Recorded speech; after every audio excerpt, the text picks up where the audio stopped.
llamar a un súcubo. Todo comenzó después de una fiesta a la que él y yo fuimos juntos pero de la cual salimos solos. A mí me llevaron a mi casa unos vecinos de la cuadra, pero él se desapareció a la mitad de la fiesta y no lo volví a ver sino hasta el siguiente día. Como sea, ya no era él mismo. Regularmente era risueño, bromista, atractivo a su propia loca manera. Ahora era sombrío, distraído, como si estuviera inquieto. Los días que le siguieron, faltaba a clases, le salieron ojeras enormes bajo los ojos rojos, se puso más delgado de lo que ya era, y no importaba cuánto se lo preguntara, siempre decía que estaba bien. Yo comencé a temer que hubiera descubierto drogas, algo horrible en esa fiesta, así que fui a hablar con sus padres, a quienes también conozco y me conocen y nos respetamos mucho, para preguntarles. En su casa, el predicamento era el mismo, según me contó su madre. Me dijo que él apenas si comía, que por las noches lo escuchaba deambular por la casa y que pasaba en su cuarto la mayor parte del tiempo, sin hacer ruido. Me dijo que tenía la sospecha de que por las noches, salía a escondidas. Entonces llegó él y, al vernos a su madre y a mí hablando de él, me llevó a su cuarto y me reprendió diciéndome que yo no era nadie para venir a conspirar en su contra, que si tenía una duda que la hablara con él en persona. Él es uno de mis mejores amigos, así que yo respeté que me dijera esto y lo acepté, pero también le dije que sabía que algo andaba mal y que podía decirme la verdad a mí. Así que me habló de ella. La razón por la que no lo volví a ver en toda la fiesta. Me dijo que esa noche se había puesto ebrio antes de la mitad de la fiesta y que había ido a un autoservicio cercano por una cajetilla de cigarros. Al ir volviendo, pasó cerca de un viejo edificio abandonado, que solía ser un supermercado y que le pareció ver algo en una ventana del segundo piso. Se detuvo a ver mejor, y notó que era una mujer sin camiseta ni sostén, y que al verlo se apartó rápidamente a la penumbra. Mi amigo es racional, incluso ebrio, quizá incluso más que en sus 5 sentidos, y lo primero que se le ocurrió fue que la acababan de violar y que estaba asustada de salir. Corrió hacia la entrada del edificio y, ayudado con la luz de su celular, encontró las escaleras al segundo piso. Se acercó a donde la había visto, llamándola, asegurándole que quería ayudarla. Todo el piso estaba en silencio, ella no estaba. Supuso que era natural que ella no quisiera salir de donde estuviera oculta, si es que acababa de pasarle lo que él creía. Aún así, se sintió responsable de ayudarla, por lo que dejó su sudadera y su teléfono celular en el suelo y dijo que saldría del edificio para que ella pudiera ponerse la prenda y hacer una llamada, que le gritaría cuando estuviera afuera para que viera que era cierto. Repitió que solo quería ayudar. Salkflakf. Apenas comenzaba a retroceder para hallar su camino de regreso al primer piso cuando la luz de su celular lo iluminó. Él se protegió los ojos del flash. Entonces el celular se deslizó por el piso hasta sus pies.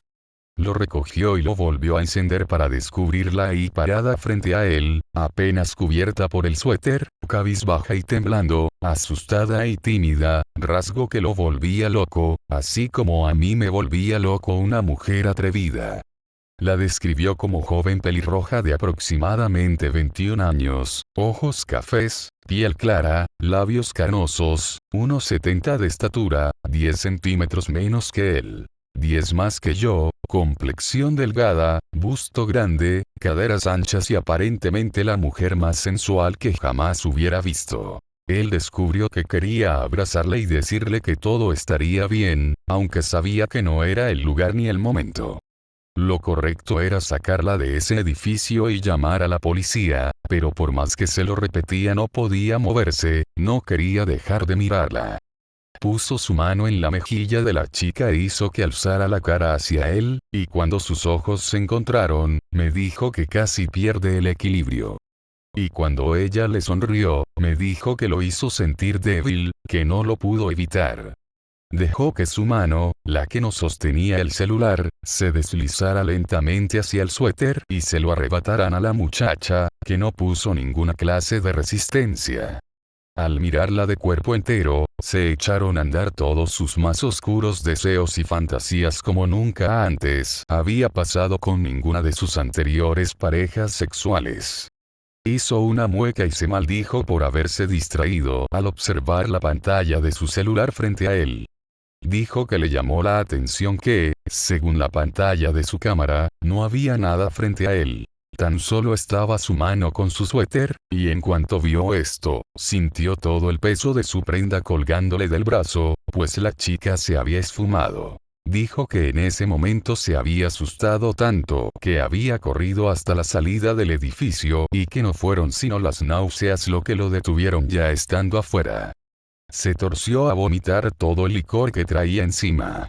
Y que cuando estaba a punto de limpiarse la boca con su suéter, su fragancia atrapó su nariz. Toda su tela estaba impregnada de un olor dulce y fresco, como a lilas.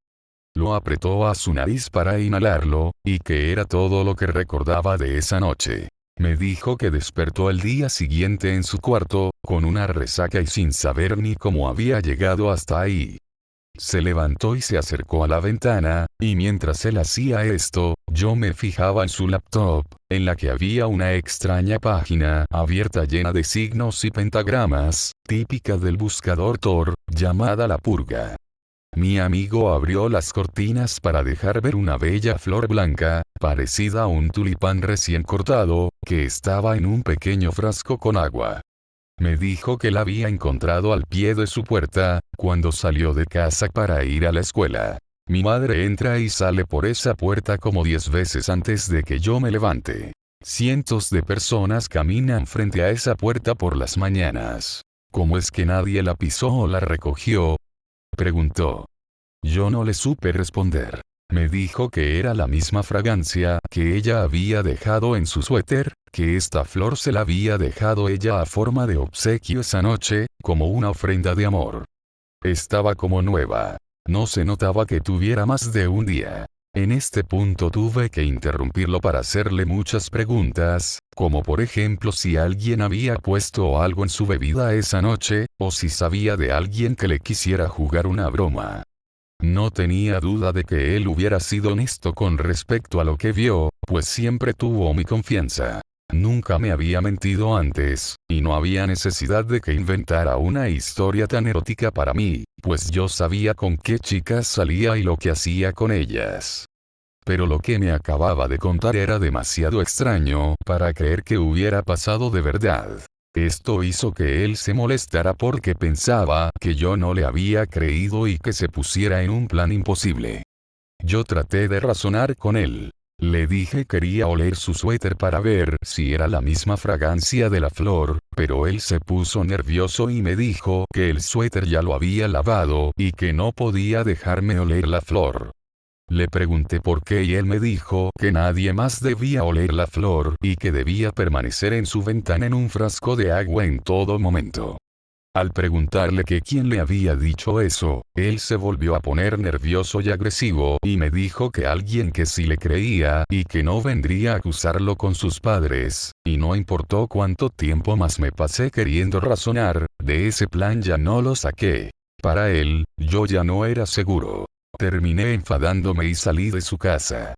No me explicaba cómo alguien tan ateo y racional como lo era mi amigo podía creer en su propia historia sin cuestionarse.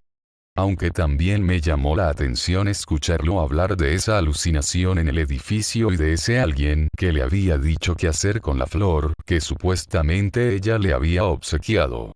Afortunadamente, yo sabía bien dónde encontraría respuestas, por lo que lo primero que hice cuando llegué a casa fue encender mi computadora, descargar Tor para navegar en la Deep Web y buscar la página que él tenía abierta. La Purga. La cosa estaba peor de lo que yo creí. Se trataba de una página de temas relacionados al ocultismo, misticismo y adoración al diablo. La verdad es que no tardé mucho buscando antes de dar con un tema de un usuario que se aseguraba haberse encontrado con una mujer desnuda en un edificio abandonado durante una fiesta, pues a juzgar por los comentarios y los likes, era uno de los temas más populares. Pero me desconcertó leer muchas cosas que mi amigo no me había contado a mí, y dudo que me hubiera contado. Los usuarios regulares le dijeron que, si quería ayuda, tenía que decirlo todo en relación a esa mujer, y él escribió que una noche después de la fiesta había ido a visitarlo. Que él pensó que era un sueño, por lo que no hizo más que disfrutarlo. Ella estaba sobre él, desnuda y excitada, y cuando él la sintió, se giró para ponerse sobre ella y aceleró el ritmo, bebiendo de su cuello aquella esencia de la flor mientras le hacía el amor. Dijo que la sensación de tenerla fue tan preponderantemente real que lo hizo sospechar que eso no era un sueño, y en ese momento se dio cuenta de que no lo era, o ya habría despertado, y solo entonces ella se desvaneció entre las sábanas, dejándolo ahí, con una enorme erección, tirándose un colchón. Se describió a sí mismo como patético, diciendo no, no, no una y otra vez, buscándola entre los edredones, bajo la cama. Dijo que desde entonces no había descansado. Que llevaba días buscándola por todas partes. Que había ido al mismo edificio abandonado 3 o 4 veces llamándola.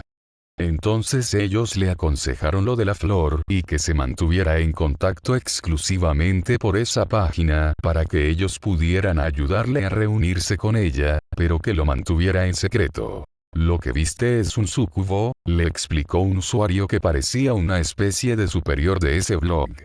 Es un espíritu maligno que pudo haberte absorbido la vida de haberlo querido. El hecho de que sigas vivo significa que puedes tenerla, pero solo con el debido procedimiento. Mi amigo dijo que haría lo que sea, que estaba dispuesto a lo que fuera por ella. Ese fue el último mensaje que había en la página. Yo había llegado a tiempo para ser testigo desde el principio de la jornada de dolor que le esperaba a mi amigo. Le sugirieron que fuera a ese de noche a ese edificio con su flor, seda de velas e hiciera una especie de ritual con un pentagrama, signo de la diosa del amor, y una ofrenda digna de una diosa. Nunca supe de qué ofrenda estaban hablando, pero algo me dice que mi amigo terminó sacrificando un gato. Ya a estas alturas, yo estaba considerando delatarlo con sus padres, pero no quería ser esa clase de amigo. Traté de restablecer comunicación con él, invitarlo a fiestas, presentarle amigas, volver a fortalecer nuestros lazos, recordarle que el mundo espiritual no tenía nada que el mundo real no tuviera. Pero él no quería escuchar. Seguí monitoreando la página.